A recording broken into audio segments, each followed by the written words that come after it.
These uphill putts, you have to hit them so square and so perfect. And the odds are quite good that there will be a playoff. But he's been here before. He's won this championship. He can do it.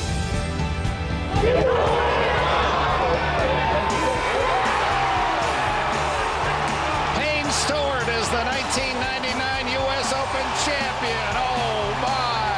What a clutch putt!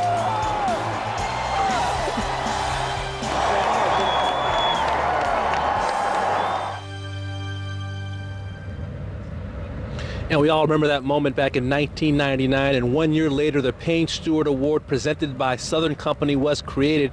It's great to be joined now by Chris Womack. He is, of course, Executive Vice President and President of External Affairs with Southern Company. Good morning, Chris. Thank you, Damon. Thank you, Charlie. It's a pleasure to be with you guys today. This is a wonderful trophy to my left. I know it means a lot to the recipients who are able to win that. What is the criteria for the golfer to win this award?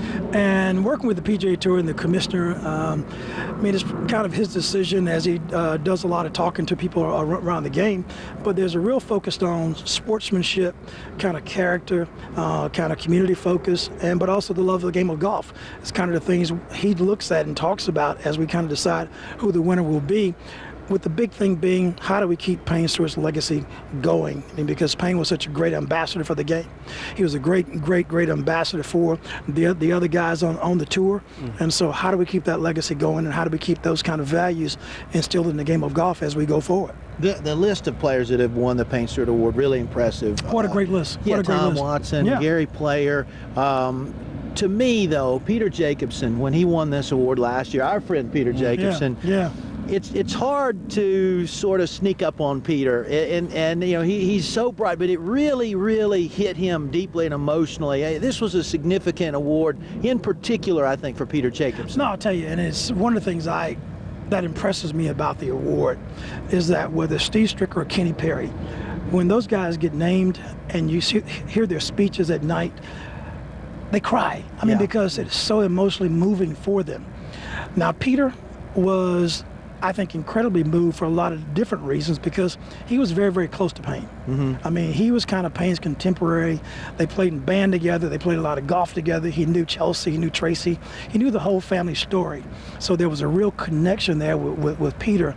And this past year has been just a blast, spending time with Peter, going across the country, telling the story about Payne Stewart and what Payne Stewart meant to this game, and talking about the award. I remember being here a couple of years ago when Steve Stricker won, and you talk about tears and crying, the emotion in his eyes and on his face. How important is it to you and to the Southern Company to have this award happen at the culmination of the season, at the Tour Championship year after year? It's a prime time to tell this story. For us as a company, kind of the Payne Stewart Award embodies kind of what we are as a company. We have values called Southern Style, which centers around integrity, kind of commitment to excellence, superior performance, those kinds of things, which aligns with the same values that Payne Stewart embodied.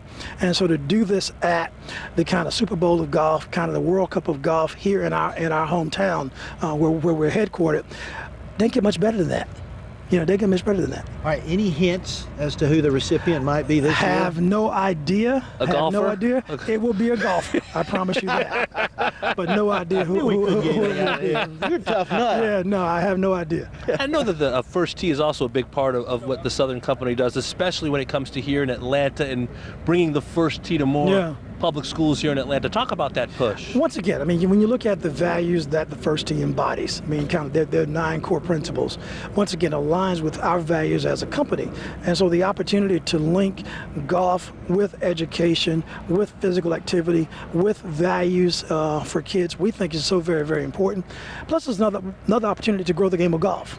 And so when we get those programs in PE programs in schools all across this country, that's a win-win for us, a win-win for the kids, a win-win for the school system. How about the community as well? Charlie and I, we've talked a lot this morning about how it has developed, it has changed, the revitalization. What have you seen in the last 10, 15 years here around the East Lake community? There's no better, greater story about the PGA Tour and about what community is all about than here at East Lake. If you walk around this place, as I said earlier this morning, you're seeing homes revitalized, you're seeing schools being built, and you're seeing lives being saved. There's no better place in this country than here at East Lake to tell that story, where you see the results. This is not just talk.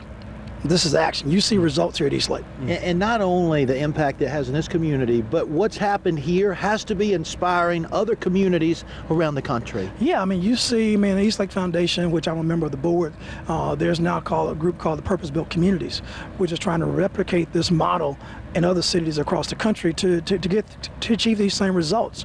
All those wonderful things at the same time. You got quality golf being played here.